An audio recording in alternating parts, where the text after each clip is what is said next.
Social media पर जैन समाज के सबसे लोकप्रिय जैन न्यूज चैनल महालक्ष्मी आज प्रवचनों की बात करेगा। उसमें से कुछ ना कुछ अमृत तो निकाल के लाएगा और दिमाग में झंकार उत्पन्न करेगा।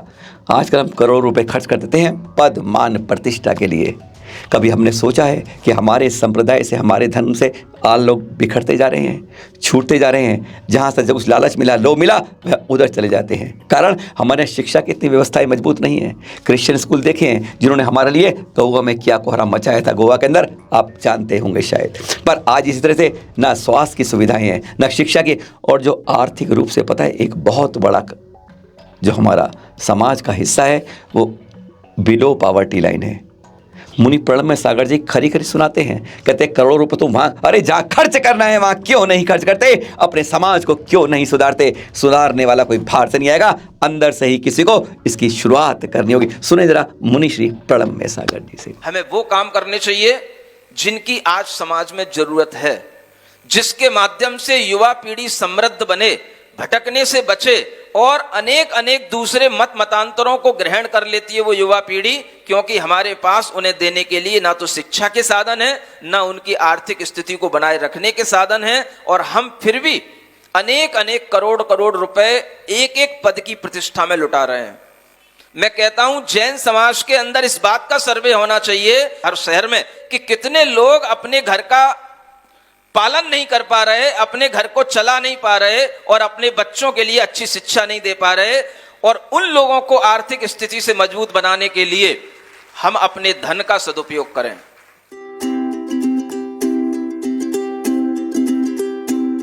चित्र देख रहे हैं महाराज जी के आप, मुनिश्री विनम्र सागर जी के।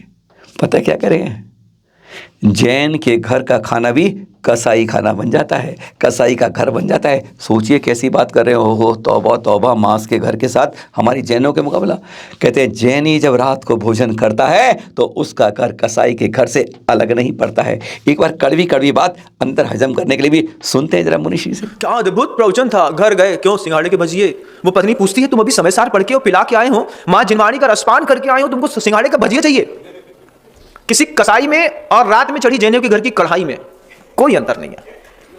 कसाई के घर के अंदर चाहे मांस बनता हो और चाहे जैनियों के अंदर ये भोग लिप्सा के लोग कढ़ाई चढ़ा करके रात में खाना खाते हो, बनाते हो। रात में पूड़ी बनती है, पराठे बनते हैं, सब्जियां बनती हैं, दाल चावल बनता है, सिंघाड़े के भजिया रात को 10:30। ऐसा क्यों होने लगा है कि आज हम पंच परमेष्टि के अंदर अपनी 3 परमेष्टि से उनके दर्शन करने से भी पीछे हट जाते हैं, रास्ता बदल लेते हैं। ये कड़वी सच्चाई है। आप ये मत सोचिए कि हम आपसे कह रहे हैं, हम आपसे भी नहीं कह रहे, ना आपसे कह रहे हैं, पर ऐसी भी एक हमारे बीच में एक जमात पैदा है जो इस तरीके से कर रही है। आचार्य श्री विशुद्ध सागर जी को देख रहे हैं आप, वह इसी तरीके से बता रहे हैं, अरे कौन आप बनते हो गए, हम बहुत ज्ञानी हो गए, सम्यक दृष्टि हो गए, अरे वास्तव में तो मिथ्या। अरे भगवान के रास्ते मोक्ष के मार्ग बढ़ नहीं सकते अगर आप निर्गत मुनि के दर्शन नहीं करते। बहुत कड़वी बात करते हैं, पर सीधी सीधी सपाट बात, आगम के अंदर से आगम की बात करते हैं आचार्य श्री विशुद्ध सागर जी। पंच परमेष्टि की वंदना में चूक मत कर लेना। मान भंजनम तिथ्यण से ओहो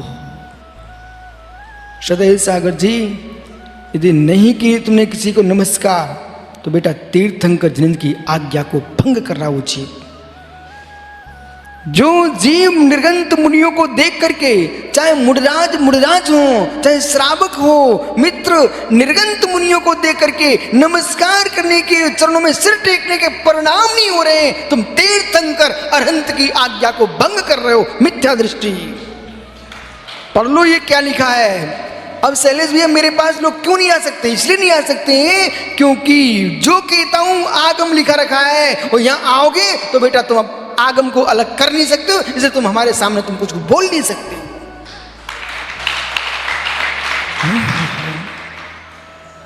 ये कितना गहरा शब्द है लालू, हम नहीं जाते वहां पर, मेरा मन नहीं लगता है। अरे किसी व्यक्ति पास मन लगे ना लगे, लेकिन तीर्थंकर अरहंत की मुद्रा मन तो लगाना ही पड़ेगा, अन्यथा मानी तेरा अभिमान रहेगा, भगवान नहीं बन पाएगा।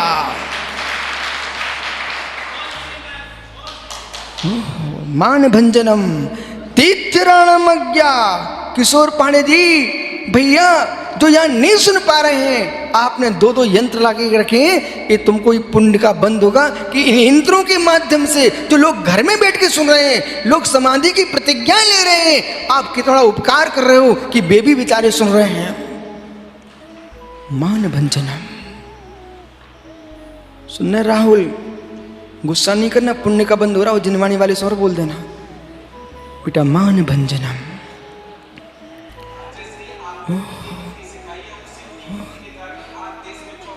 इसलिए संदीप, मेरा उद्देश्य विशुद्ध सागर मात्र मुनि नहीं है, बेबी मुनि है। जितने सागर हैं सभी निर्गन तपोधन हैं, सबकी भैयावृत्ति करो। अपन क्यों अपन लाभ से वंचित हो? अधिक से अधिकम फलम। यदि आप देखते तो गौतम स्वामी की टोक पर ही सबके दर्शन कर लिया करो, क्यों दौड़ते चारों तरफ? अरे भाई, हम ज्ञानधर कूट से लेकर के सुनभद्र कूट तक वंदना करेंगे, अधिक से अधिकम फलम, अधिक से अधिकम फलम। ऐसे ही क्षुल्लक से लेकर के ब्रह्मचारी से लेकर के आचार्य परमेश्वर तक यथा योग्य सबकी विनय करो। यथा योग्य ध्यान रखना, ब्रह्मचारी को ब्रह्मचारी करना, ऐसा नहीं कि ब्रह्मचारी को नमस्तु करने लग जाओ, वो गलत हो जाएगा, पाप बंद हो जाएगा। आज क्या है? मंगसरी का महीने की कृष्ण पक्ष की दशमी है। कहते हैं ना, मंगसरी असित मनोहर दशमी ता दिन तप आचरना, नृप कुमार घर कारण कीनो, मैं पूजो तुम चरणनाथ मोहि राखो होई सरना। श्री वर्धमान महाराज जी, सरताज जी, सरकार जी, मुझे ले लो अपनी शरणा। हम महामुनिराज के रूप में, तप के रूप में चल देते हैं हमारे वर्धमान स्वामी जी। आपने हेडिंग पढ़ रहे होंगे, सोच रहे होंगे सबसे ज़्यादा तप किया। आप तो कहेंगे कैसे कह रहे हो बात, 1000 वर्ष तप तो हमारे प्रथम तीर्थंकर आदिनाथ किया। नहीं, हम करें आयु के हिसाब से मात्र 72 वर्ष की आयु थी, और उसमें 12 वर्ष 16% समय केवल तप करते रहे। इतना कठोर लंबा तप अपने जीवन की आयु का 16% किसी तीर्थंकर ने नहीं किया जो हमारे वर्धमान स्वामी जी ने किया। आज का तो दिन था जब वह तप के लिए निकल पड़े थे।